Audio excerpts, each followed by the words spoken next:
Garofolo and Tom Pelissero. Gee, if I was going to pick a topic out of the hat that we wanted to discuss from the 2026 NFL Annual League meeting in Phoenix, it's not the Super Bowl, it's not Hard Knocks, guys. Got to go with A.J. Brown. What's the latest with the Eagles?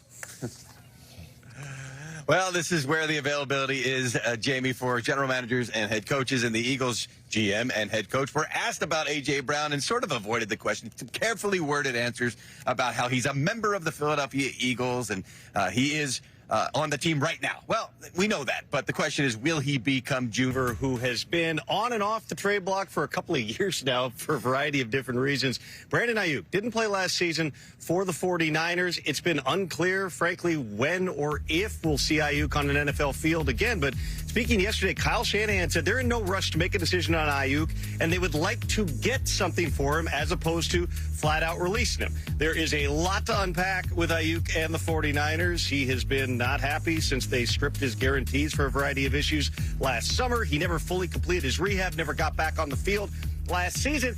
And also, he's due a huge amount of money. Any trade would have to be facilitated by a contract restructure. And if Aiyuk doesn't like the place that the 49ers are about to send him, he can simply say, I'm not signing that paperwork. I'm not going to do it. So difficult. You never say never in the NFL. But as much as we expected a resolution after the start of the league year, here we are, Mike, about 3 weeks later and still no resolution on Aiyuk. Meanwhile, a couple of things regarding the Cleveland Browns I want to revisit. I talked last week on Good Morning Football about that contract restructure for Myles Garrett, and anybody we talked to with the Browns was telling us, at least behind the scenes, we're not trading him. It has nothing to do with the trade. There are cap reasons that we don't really want to divulge.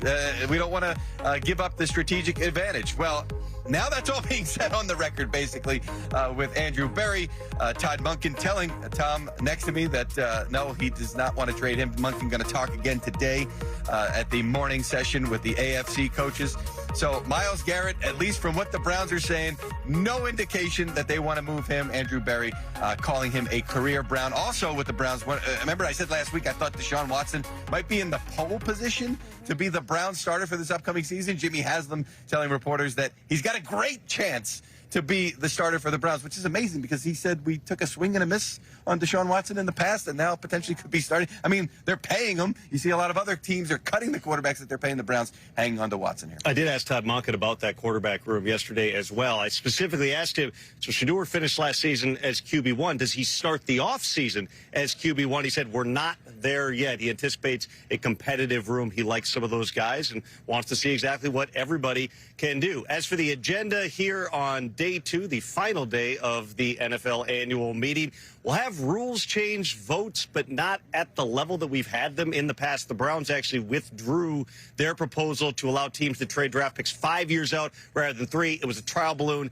It didn't have a lot of support, so no vote on that. We will get a couple of votes, Jamie, on rule changes regarding potential reviews from New York. One allowing the league office to look at any acts that are not football acts that would qualify for ejection, even if no flag is thrown on the field. That's a baby step toward allowing New York to become more involved in making calls that are not actually flags on the field. And then also a one-year proposal related to the possibility that the labor deal with the referees union expires on May 31st that would allow New York to correct any clear and obvious errors. That is a leap forward if they go that direction. But you would anticipate, Jamie, that this is going to get approved. It is one of the various ways the NFL is preparing for the possibility of a work stoppage and having to use replacement officials to start 2026. Tom and Mike G, I also feel like fans have to emotionally prepare if there are replacement refs come the new season. So let me ask you this. Let's say the agreement expires on May 31st. Do they still have the entire summer to get something done so we could have the officials that we're used to seeing on the field by September 1, or the second May 31st goes, we just know, like, hey, this is happening, replacement officials are starting week 1. How does this go? What I would tell you is from the league's perspective, it becomes more difficult once that train leaves the station to be able to get back. In other words, the bargaining is not going to become simpler once you're expending costs on hiring replacement officials, training replacement officials. That's going to factor into the calculus. And without getting into all the nitty-gritty of the negotiations, you've got multiple issues here. You have the money. The NFL is proposing a raise, a year-over-year raise. That's the biggest that they've ever proposed. The Referees Association Association wants substantially more. The NFL also wants to emphasize training and performance as opposed to emphasizing seniority for things like postseason assignments. It doesn't feel like they're even speaking the same language on the issue at this point. The plan, from what I am told, is to begin hiring replacement officials if there is no labor deal in place, which remains the goal, well before the expiration of that labor deal on May 31st. Use June and July to train the officials, put them out in training camps extensively to give them as many full-speed reps as possible. That, coupled with this rule change that could be voted upon today, the NFL feels would give them a better opportunity to avoid the types of issues that they had back in 2012. We'll see exactly what direction these things Jamie, go. it's equal parts preparing for the season and also letting the Referees Association know, here's our deadline, number one. Right. And number two, if you think there's going to be another Fail Mary and you're going to pressure us to get back to the table, we are preparing for that by allowing New York, our folks in New York who are trained to prevent anything like that. So, again, equal parts preparing and some messages being The sent. traumatizing deja vu that would go down if we saw Seahawks-Packers again, and we saw this, and we saw this, and, like, nobody wants to see that, okay? So let's, like, hopefully we have resolve before the season begins. Yeah. Guys, thanks so much. Watch the Insiders here on NFL Network later today. And with that, elsewhere in Arizona, which is crazy to us because we've enjoyed so many people that have stopped by from PAC today. It's Teron Armstead and Drew Bledsoe. You guys, welcome in. Welcome in from PAC Accelerate. Woo!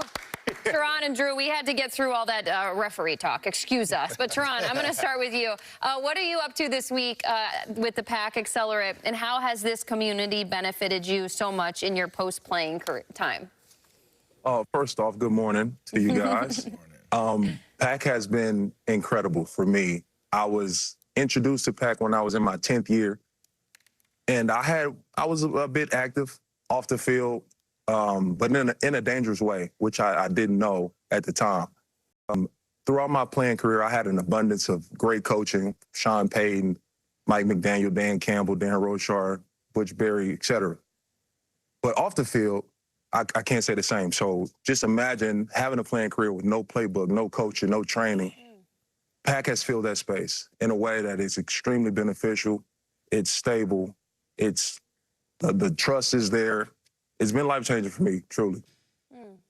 Drew, I have to imagine it's pretty special for you to have joined a community like this, and for them as well to have somebody like you in the room. What's your relationship been like with this group?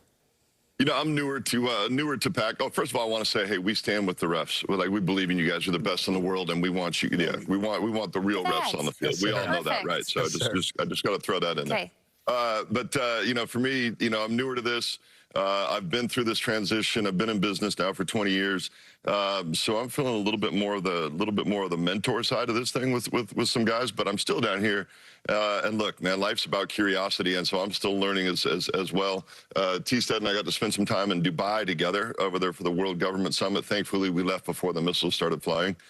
And got back, but you know, being able to be a guy that's been through that transition and then share some of my experience with some of these youngsters has been awesome. Fantastic to have you guys both. And if you're here, we got to ask about stuff that's happening in the NFL because of your expertise. So let's focus perhaps on a team that was nearly there to go to the Super Bowl, and that is the Denver Broncos. They upgraded their offense for Bo Nix, who will be coming back from injury in a big way this offseason, by trading for Dolphins star wideout Jalen Waddle. Yesterday, their general manager, George Payton, addressed the media and talked